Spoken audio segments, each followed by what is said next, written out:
ibu-ibu pengurus IKWI Kota Luk Semawe yang kami cintai. Ibu-ibu sudah terpilih menjadi pengurus IKWI Kota Luk Semawe. Sekarang, ibu-ibu mendapat tugas untuk membangun organisasi dan membina anggota dengan berpedoman kepada PD PRT IKWI. Pengurus IKWI pun harus mampu menjalin hubungan kekeluargaan dan kesetiakawanan di lingkungan keluarga pers Indonesia, selain turut serta dalam perjuangan kaum perempuan. Sebelum saya melantik ibu-ibu, saya perlu bertanya, apakah ibu-ibu sanggup dan bersedia memikul amanah dan tanggung jawab organisasi sebagaimana yang ditetapkan dalam PD PRT IKWI? Terima kasih.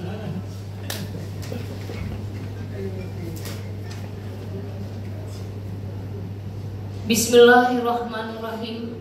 Pada hari ini, Selasa 6 Juni 2023, atas nama Ketua Umum IKWI Pusat, saya melantik ibu-ibu sebagai pengurus IKWI Kota Luk Semawe masa bakti 2023-2026.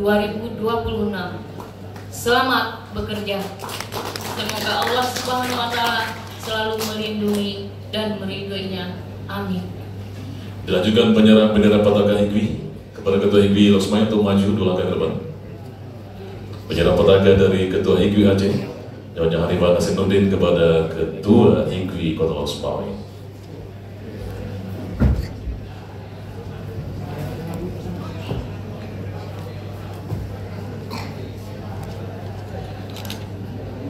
Silakan Ketua IKWI Aceh menyerahkan bendera patakan IKWI Aceh kepada Ketua IKWI Kota Luk Semawe yang bersedia dilantik. Tentunya itu dikibarkan.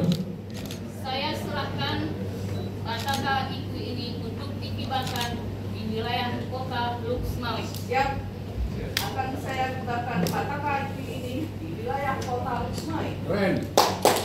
Silakan dikibarkan Ketua IKWI Luk Semawe sama seperti Ketua BWI tadi. Silakan dikembalikan kepada pembawa bendera patakan, dan setelah ini kita akan foto secara khusus. Kami akan mengundang Ketua IKWI Pusat